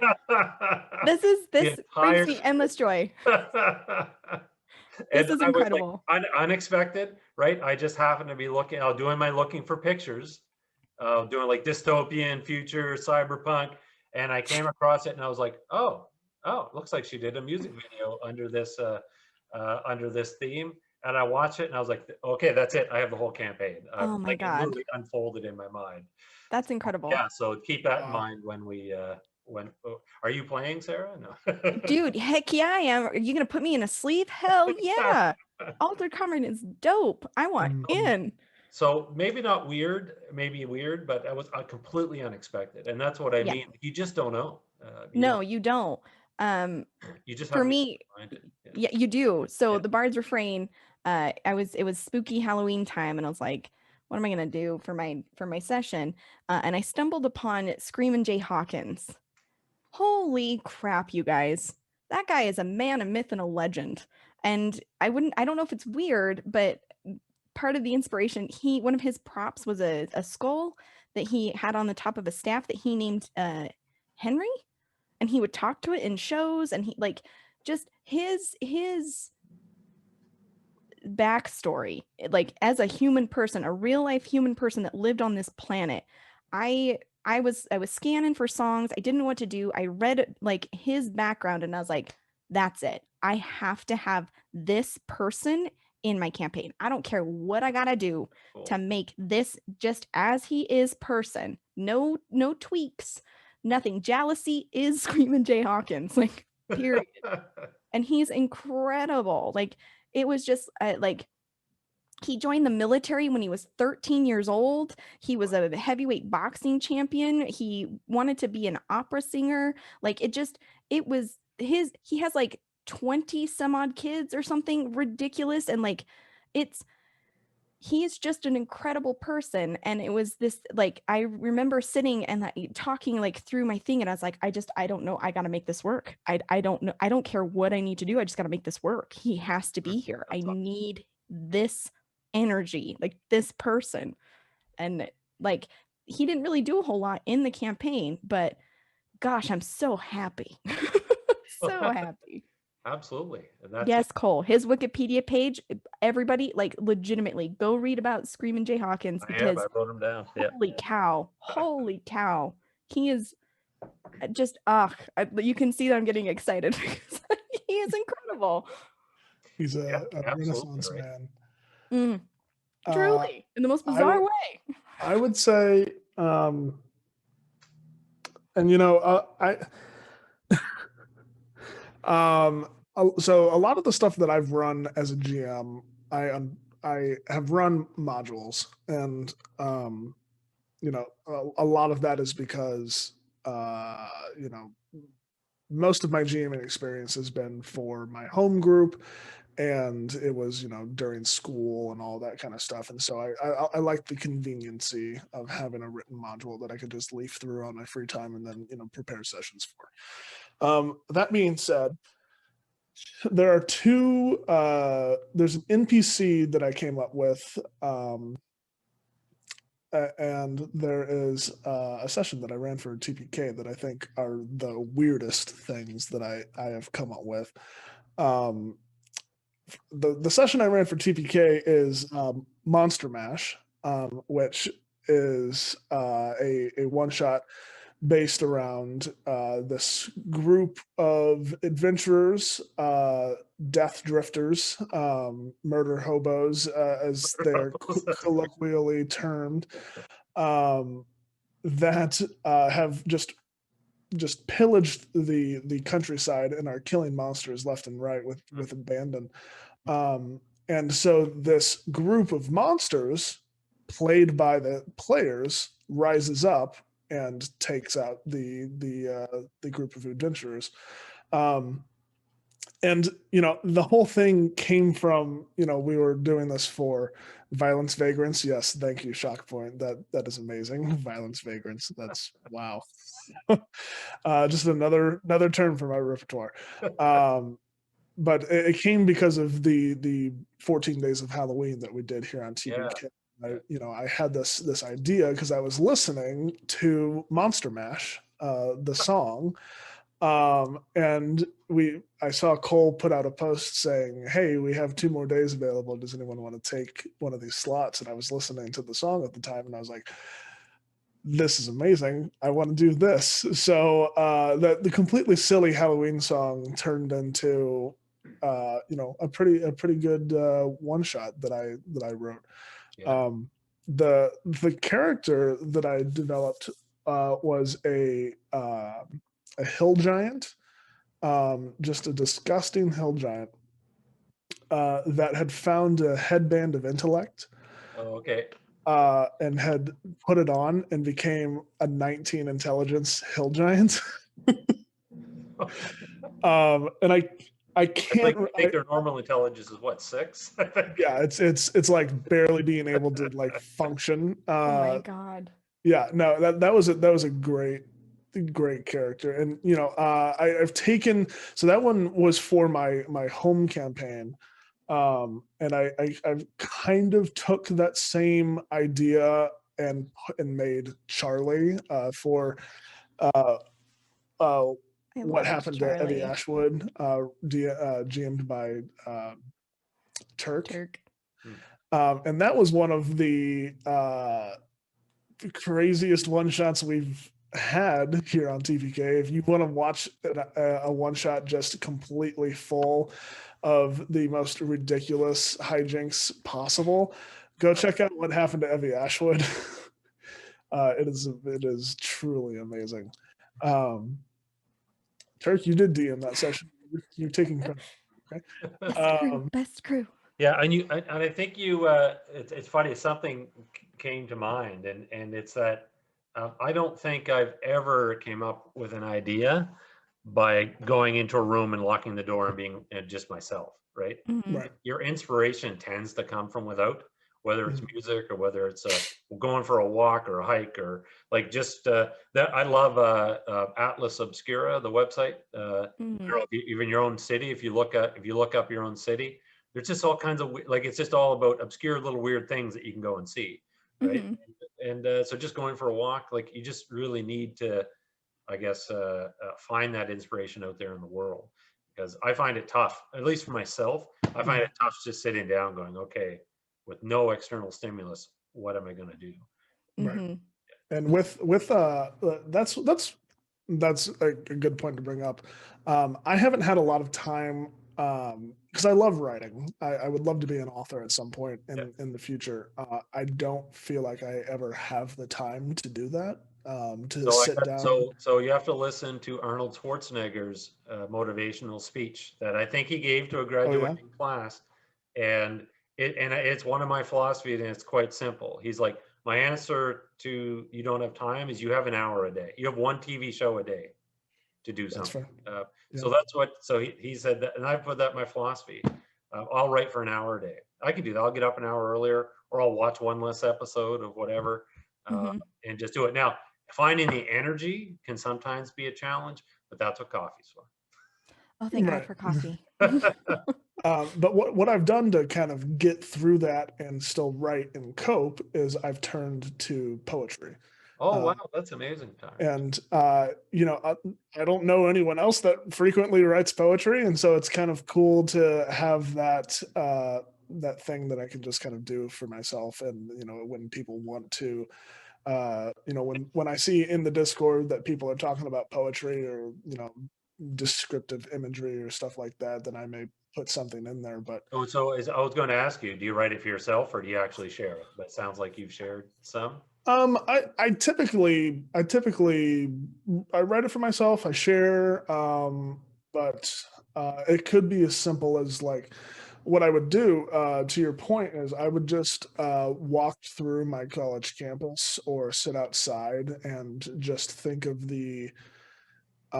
think of my five senses and what I'm experiencing in that moment, and try to describe as descriptively everything that I'm experiencing. And doing that, I think, has helped me a lot in how I conceptualize things, how I write, and I can't remember where I learned that skill. It was probably in like one of my college writing classes. Yeah, I think you know what, I think that's one of the first I took a creative writing class, and that was one of the first exercises where I mean they just put down like a cup or an object and they say, okay, you need to write a page on this. Yeah, That's amazing. And it's like so yeah, it just teaches you that. That's awesome. I don't I write a little bit of poetry, but it's mostly in the not really poem music, like in the Mad Manor of Astavar. I wrote a song at the beginning, so basically I call it a poem because it rhymes. Right. But it's awesome that you're able to do that. I'd love to read some, and in fact, if you have any poems, I'll accept the challenge if you want to put down a poem, and I'll turn it into an adventure. Oh, heck yeah. I love that. you know what? I will get back to you on that. I'm sure I have something. But hey, speaking of our writing, one more question we have from Kohlrabi is, what is something that you are most proud of in your writing? And that's As a writer, yeah.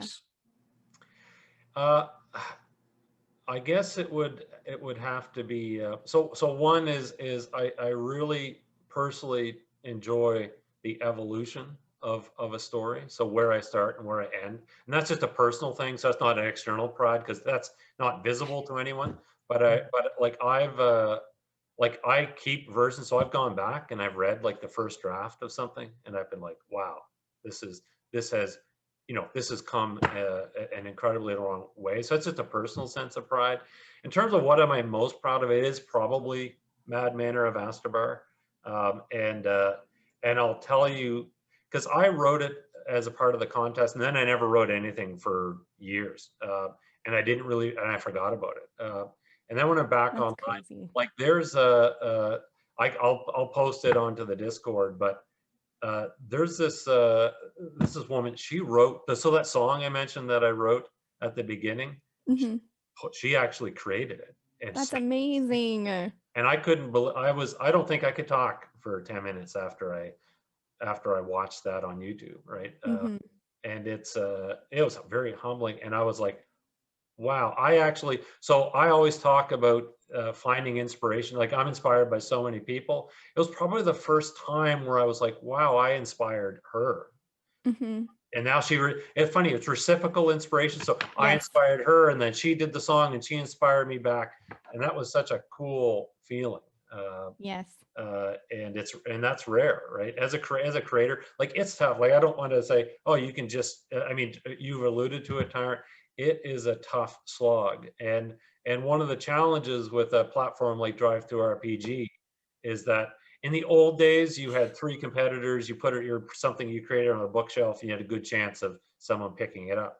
Drive Through RPG, honestly, like I don't know. There's thousands and tens of thousands of great titles on that platform. So it's tough to get through. So whenever you have a success like Mad Men or Astabar, yeah, of course you're proud of it. Hmm.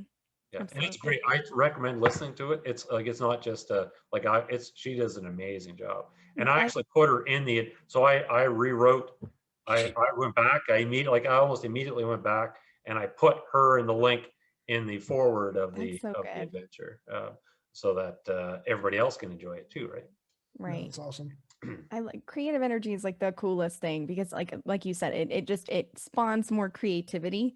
And I think that's why community is such an essential part of Oh, these absolutely. kinds of endeavors is because you can watch it like that ripple effect out. And it makes your stuff better. You know what Oh, I mean? no Like question. it's that like I feel like all of this that we're creativity is a team sport in my mind. Like it's this thing that kind of feeds back on itself. And when you have that similar like that connection or that similar vibe with someone, like if there's anything better, I don't know, man, it's the tippy tops. Like Absolutely. that telling me that, like that made me so happy because it's like, yes, like take the thing, breathe life into it so I can carry it further, Yeah. it's the best. Yeah. No, absolutely. So I don't know. You're right. Like it is. I don't know. I get an adrenaline rush out of Yeah, right. absolutely. Like I'll tell you, like Clowns of Funland. I don't think I slept that night. I couldn't sleep. Right afterwards, I was like everything's playing over in my mind, and Yes. I'm going, but I'm not playing over my story. I'm playing No. over the care what you guys all did, right? Right. And how things turned out. So it's like so to some extent it was like watching a movie for me that I didn't know. I kind Mhm. of knew, but I didn't know how it was going to end. And they yeah, so that energy when I get up the next day, I was like, okay, I'm ready to like you could have Mhm. thrown another TPK stream at me the next morning and I would have yeah, let's go. Let's jump in Mhm. because Right. I get It's that energy from the group. yes, Yeah. yes, absolutely. Um, I don't know if I really have an answer to what I'm most proud of as a writer. Um, but I will share some. Here's a fun Sarah fact. When I write and I'm like found the sweet spot, the like thing, the way that I know that I'm like on the right track is I start dreaming in the narrative. Oh, Like I literally start like there's narrative beats and I will start dreaming in those beats and it's like okay, yep, we found it. We that's found it. We're in the right place. Like let's keep this going. But honestly, I think as it stands now, the proudest thing it would just be the first the first session of the Bard's Refrain, just because it wasn't anything like overly complicated. It was a Google Doc. It was whatever, not super fleshed out, but just doing the thing. I think oftentimes as creative people, we get in our own way of doing the dang thing, and the hardest thing to do is just starting. And I think being willing to just put the idea out, throw it out, give it a try, see what happens. Like, I think the willingness to try, I think would be my thing that I'm most proud of, is just doing it. That's awesome. Just doing the thing. Mm-hmm.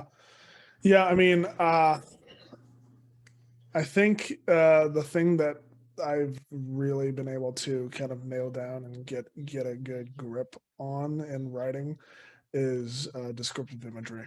And it's easier. Everything is easier for me to write down. I've always had difficulty translating my writing to the spoken word. Not in the sense that my writing can't be read or spoken, but when I try to do the same thing, in GMing or anything like that, I feel like I kind of there's a lot of stimuli that I can't control. And when there's when you're thinking in that, that 3D, five senses way with 4 to 5 other people contributing to the story and actively changing everything, I get overwhelmed sometimes. And so when GMing is one thing. Writing, when I have a full agency over the stories that I can create and over the scene, the picture that I can paint, I think I do a really good job of thinking of pretty much everything, and sometimes that can be a little too much for people. But yeah, no, I think, and that's my own insecurities with GMing. Obviously, is that I think too much and maybe analysis paralysis myself. But it happens to us all, right? Like, I've been in situations where you like that descriptive imagery, like you've created this beautiful paragraph to describe a car approaching, and then when you're in the middle of the game and you're like, yeah, and a car comes by and stops, and you just kind of it just gets left, right? It's gone. The floor, it's gone. because you're like, oh, I can't, and you can't go back. So it's like, nope. Hey, remember 20 minutes ago when there was that car? I just really need you to know. I'm gonna read my description of it just so it's better, right? I mean, it's tough. It's actually cool that that's one of your strengths. It's not one of mine. I have to work at it. I don't know how many times, like, if you're writing descriptive energy or imagery, like I'm like when I'm writing and I'm going through, I'll go insert descriptive energy imagery or here, and I'll come back to it, and it's like, okay, now I need to describe this thing, and I have to sit down and I'm writing and rewriting. I don't know how many rewrites you do, but I tend to.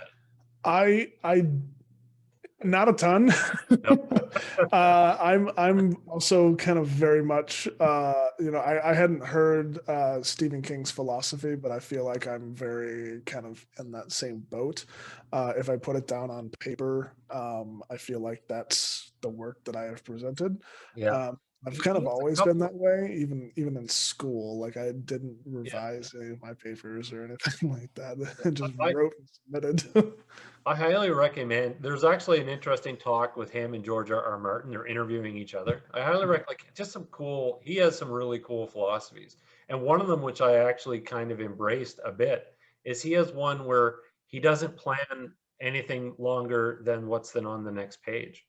He doesn't. It's like it organically unfolds his stories, which might be why some of his endings are a little bit off. I mean, there's a few of them that go a little bit wonky, but I actually tried that as a GM on a campaign where I was like, I'm not doing any prep until the session's over. Like the next, like I'm not planning ahead. I'm just going to let it forget it. And it's kind of fun too, because it's completely unknown and you're really writing it together. Yeah. And I think there's a good way to do a blend of both, Yeah, for sure. It's nice to be able to, and this is where I get caught up in GMing a lot and creating my own adventures, is I'm very much of the essence that I would love to run my games completely quote unquote without prep, where the story is decided based off of what the part Yep. does, how I can yes and that, and for that to happen, you need an extensive framework for that, an extensive already built world to live in, or at least in my mind, you have to. No, I can see that for sure. Yeah. And so that's where I get caught up a lot, is my innate need for descriptive imagery and world building creates, oh my god, what does that herbalist shop need to have in it? Does it need to be fully stocked? What's the character's name? Do they have a family? What is that family into? Like, So Luca just dropped it in the chat, the random one shot. And because you and I, Ty, are very different in this regard, because I think we both have a respect for tone and setting, but I'm very much like, I think it really only matters if the players say that it matters. You know what I mean? Like, I, the GM, can assign meaning, but if they don't go in that herbalist shop, they don't care. And the random one shot, I think, to me, taught, like, it was that, and shows like Smash Cut over at Net 20, like, the power of just like going with it. Like, you find what you're looking for, you will find the story as long as you're open to it and you just keep yes anding and going. Like, it will form around you, and it will be surprising. Like, there will be emotional moments that you didn't know existed. I 100% used to be, when approaching like character creation or even NPC creation, is like, I'm going to write their life story, and here's everything that's happened to them, and here's their, all this stuff. And now it's very much like, I don't know, I'm going to figure it out on the next page, though. Like, they're going to be shaped by the experience of this campaign, and leaving it at that, because it's like, I don't know. And I like that.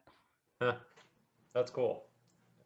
So I'll throw a question out to the two of you, because most of my experience is would be at the table, not streaming. And I'm curious, like, I personally found that since I'm streaming, it's different. Like, do you find that if you're writing for a stream, it's going to be very different than if you're writing for your regular home group or sitting around the table? Yeah. Absolutely. Okay, first of all, I miss in-person games. Can we just talk about it? Oh my gosh. Yeah. I miss them so much. The energy of like having, collaborative storytelling happening in the same room, and like everyone just like that. You got your snacks in the middle of the table and all the notebooks. It just, oh my gosh. One of the first, when we all get vaccines, that's one of the first things I want to do. D&D night in my house. Like, I just, there's a something incredibly special about that. But absolutely, I would say writing for stream versus writing for home game is inherently different. And I think, if I'm being totally honest, I think one is meant to entertain, and the other one is entertain, but in a different way. So it's kind of the way I approach it. So in terms of advice, like, what works at a home game that you feel doesn't work on stream, as an example, or vice versa?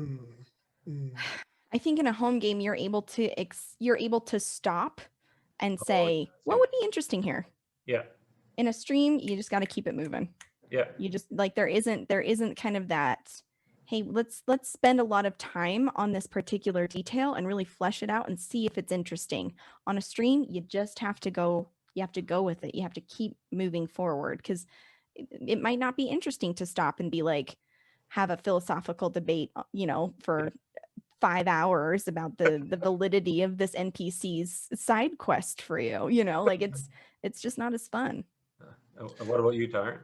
See, I think obviously, yes, there are many differences in how you would create and prep for a game in person versus on stream. But I also think that those differences translate a lot, or where you lose some sort of I don't know, connectivity maybe with the in-person games. You do add a little bit of that extra flair and urgency with streamed games, because for one, stream games have to be shorter. They should be shorter than home games. Looking at you, Luca. But I think For instance, a lot of DMs like to use handouts and props and physical elements in their home games, and I think that translates well to stream games with digital handouts and maps and all of these other things that you can use. Um, Obviously, there is uh, the element of that personal connection with your home players, but I also think that translates well with if you stream with at a distance enough, I feel like you can develop that kind of connection. It's not necessarily the same because a lot of your in-person players you probably know in real life and Yeah, are yeah, in these relationships yeah, over a long period of time. But for instance, like you were talking about how as soon as we got into Clowns of Funland, you felt that we already had that kind of repertoire, that presence, the kind of like friendship and family yeah. you feeling. And I genuinely believe that is true for the people here at TPK. I think the community that we have built is very conducive to that kind of home game type feeling. And we're able to develop those relationships and build sessions in a way that, kind of has that home feeling while Yeah. also being able to present a show. Yeah, yeah, yeah. No, that's very cool. Yeah, I mean, from my point of view, I think what I added was another momentum to my momentum list, right? I felt like my first one with Clowns of Funland, I think I felt the pressure of keeping it, yeah, always moving forward, keeping it going. Where I find at the table, especially in a campaign, you might take your foot off the gas and let things coast. So it's funny. I'm really curious to see how a campaign unfolds for me because I have to get rid of that energy of okay, I need to keep this thing moving quickly because I'm entertaining. It's almost like I'm tap dancing, right? But I think probably the longer you do it, the more comfortable you get with Mhm. just kind of going with the flow type thing. Right. Hmm. Well, hey, before we, because we're getting Yep. kind of close to the end of Yep. the amount of time we have today.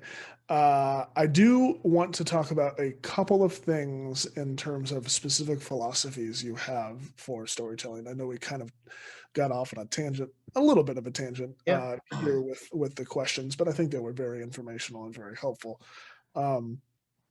But one thing that you have exhibited just an amazing prowess for in your writing is the element of the story twist. And I want to know how you develop these twists. Is there a building momentum?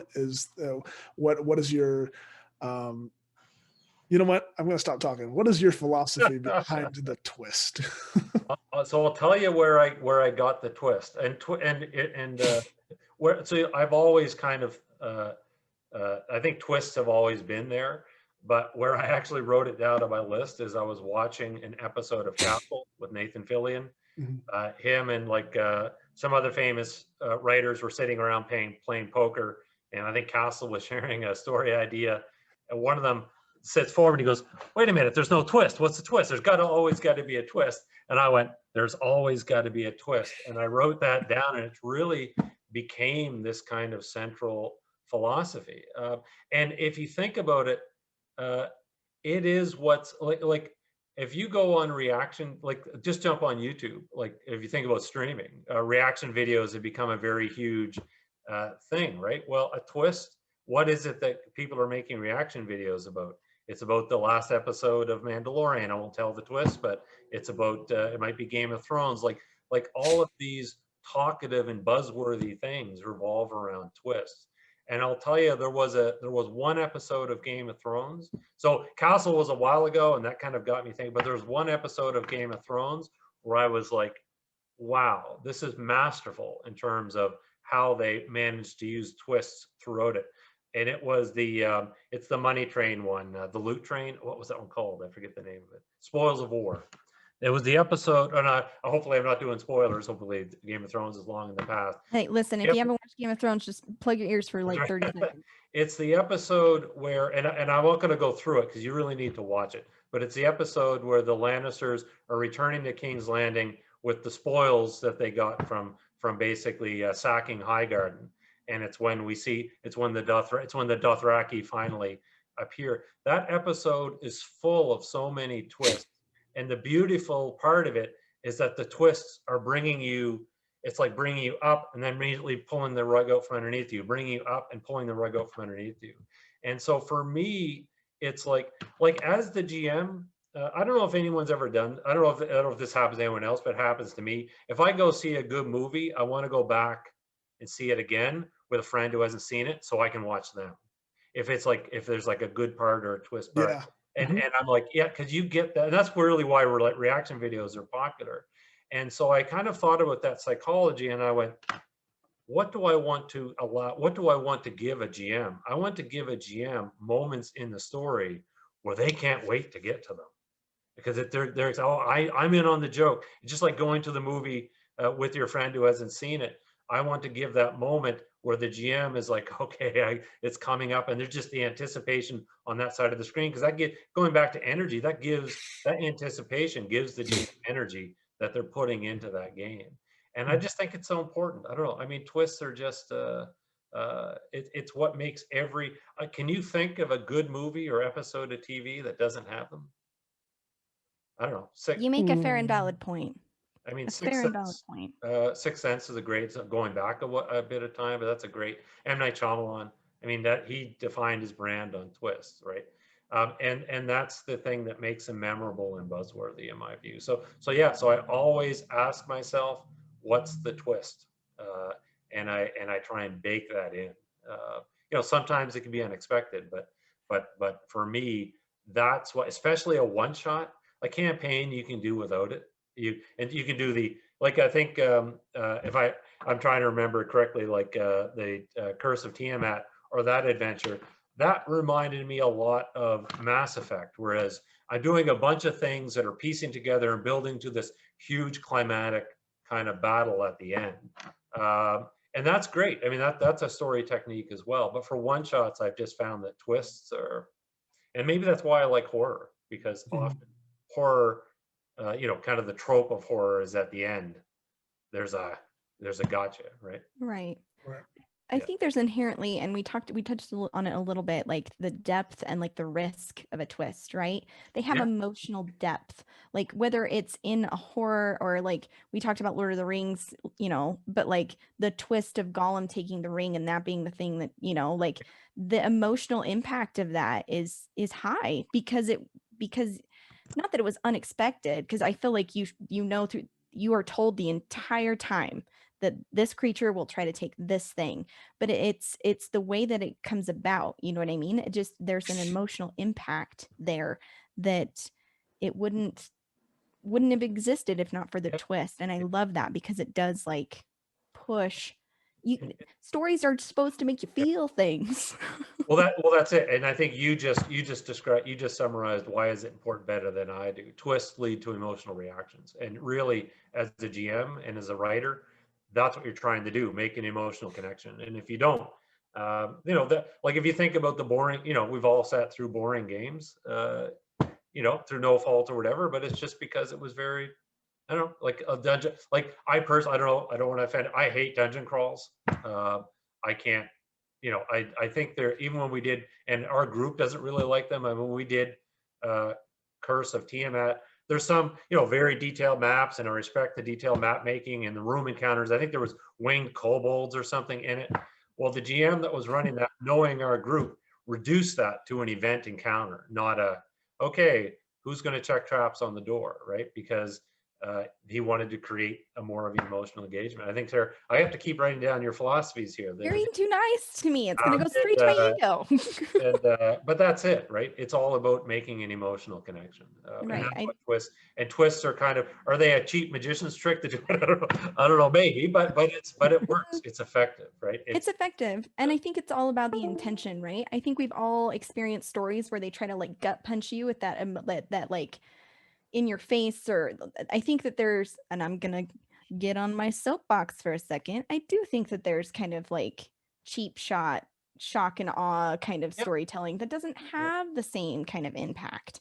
But like, if I think about the stories that I carry with me, the ones that I think about, the ones that I go back to, it's because they had an emotional connection that maybe I wasn't expecting. You know what I mean? They make you think and respond in different ways. And I think my goal as a GM in storytelling is to recreate that for not only myself, because like I really do think GMing is kind of chasing a high of Yep. like, I want that moment, I want that narrative beat, I want that Yep. like satisfying kind of moment, but like Yep.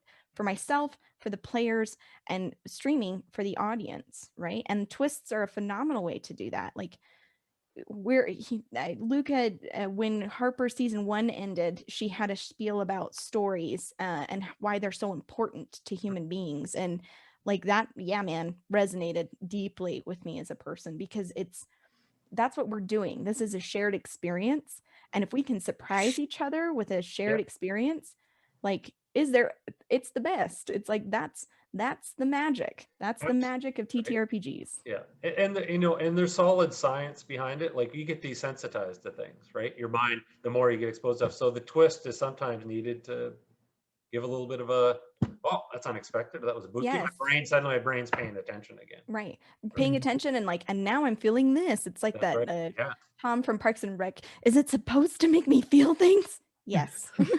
Yes, it is. Yeah, and again, I'll go back to Star Wars just for 1 second. My favorite Star Wars movie, I think, is Rogue One. Mhm. And even Empire. Why is Empire was everyone's favorite as well, right? Well, Empire. That's one of, I Am Your Father is one of the biggest twists going. And I can remember myself sitting in the theater going, "Oh my God, Right. that's shocking!" It's like, and that's what you're talking about. And so yeah, it's just cool. It's probably the single most important thing on my list when I think about writing. Yeah, Absolutely. that's But fantastic. completely agree. We have signed off. It's official, gang. We figured it out. Put it away. Twist. If you can take one thing away from this conversation, think about the twists. What I'll do is I'll post on Discord. I don't know what you can let me know, Tyrant, where to post it. I'll post my philosophies. Oh, absolutely. Yes. Yeah. Please do. Yeah, we will definitely get you to post some of your philosophies and maybe a couple more extra little tidbits of A couple information. extra ones now that I got from Sarah. Discord, yeah. You're being too nice. I want to shout out Purple in the chat really quick though too, because I'm 100% agreeing. Best part of the twist is realizing the foreshadowing. That good foreshadowing. Build up. Yeah, you're right. Yes. Yep. Yeah. Mm-hmm. Yeah. And I think when you talk about the cheap twists, they're kind of like they go the jump scare. There's no build up to them. It's just that I'm just doing something to shock you, right? Whereas a properly executed twist, all of a sudden pieces fall in place and people are like, oh. From the beginning, right? It's been there this whole time. Like, and that's, I love the just very bold face to like, nope, I told you, knew what I was when you picked me up kind of twist, because it's like you kind of lie to yourself a little bit, like, oh well, no, it's not that way, and yada yada, and then it's like, but it is, and it's like, no. And last thing because we are at time here, David, if you haven't seen it, I have homework for you in terms of twists. Okay. Because I know you are a horror aficionado. If you haven't seen the TV show The Haunting of Hill House, I did. Yeah. Okay. Amazing. So the twist in the 5th episode that had the first 5 episodes leading up to the end. I think that is probably the best example I can think of like that slow burn, non-jump scare, amazing horror that I can think of. Because it's like, they build up to that for hours and hours and hours of content, and then it happened. And I mean, when I first experienced it, I was like very deeply disturbed. Going back and rewatching, seeing all of the foreshadowing, it's right. And again, that's a great example of you now want to watch that with a friend. Yeah, no, exactly. And I've shown it to whoever through them, right? I mean, that's so funny. That's awesome. Yep. No, I agree. And there's so many examples out there. I mean, but and sometimes they're hard to come up with, but if you try and bake in a little bit of a twist, then it will make your game even better. Yeah. Well, that is all the time we have for today. David, thank you so much for joining us. It was an absolute pleasure having you on the show. Yeah, very fun. Yeah. We will be back, I believe, February 20th. February 20th. Ooh. We will be back, and we will be releasing information on that show sometime between now and February 20th. Yes. So keep an eye out in the Discord and on Twitter for that, and on the calendar. Speaking of the calendar, we have a few things to talk about before we end the episode. Just really quick, let me pull up the calendar really quick because I don't know why I didn't prepare myself for the end of the episode. Oh my goodness. Okay. Hey. Endings are always hard. Yes. They're the most difficult. Later today at 5 p.m. PST, right? PST? Yes, PST. We have the second episode of The Top Shelf, GM'd by J.K. Madigan. I'm not entirely sure. I believe, it's the... If you like Destiny or first person shooters or sci-fi or anything like that, it is a game kind of, if you think of Destiny, kind of strip it down to its bare bones, its bare elements, and throw it into a TTRPG system. That is essentially what it's been described as, and I'm excited to watch it because I think it'll be very interesting to see how you incorporate a first-person shooter into a TTRPG. That will be interesting. Yeah. I'm interested to see how that works out. And then tomorrow we have Total Party Recap, which is our content recap and talk show hosted by myself, Turk, and Sir Heckalot in chat. And we have this whole new kind of storyline going on with TPR now. It may or may not involve a fish and other fishy things. It super duper does.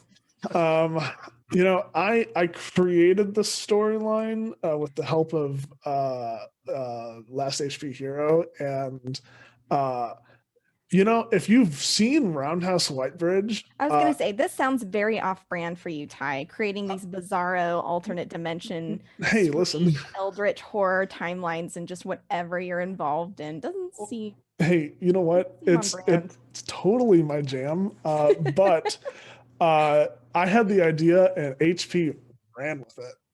His character in Whitebridge, Thomas, is just him. It's him. HP appreciation moment. Yeah. What a legend.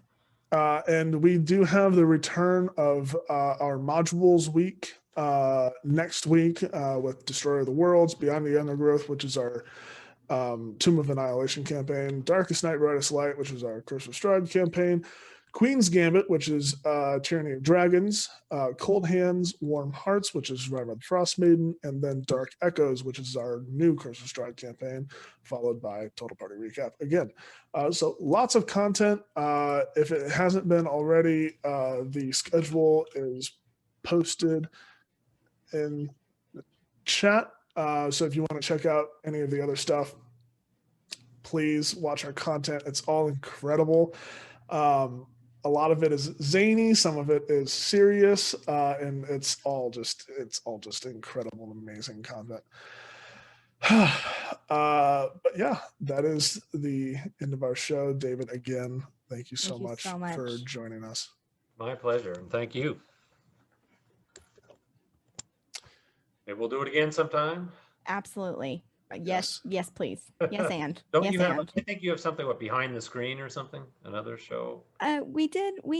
Every once in a while we dropped off. It was a random. Sarah was prepping for her campaign and she wanted to talk about it. So just you got to keep an eye on TBK. Who knows when things are going to pop up and all the things. So yeah, because I was thinking it'd be fun to have a bunch of GMs sitting around. And yes, absolutely. I'm here for this. Literally, David, just say when. I am so about this. Awesome. I one of my favorite things in the world is to talk to people about the things that they're passionate about, because that's the stuff of life.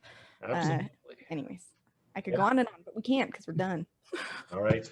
Yeah. Well, to all of the viewers now and in the future, thank you so much for watching.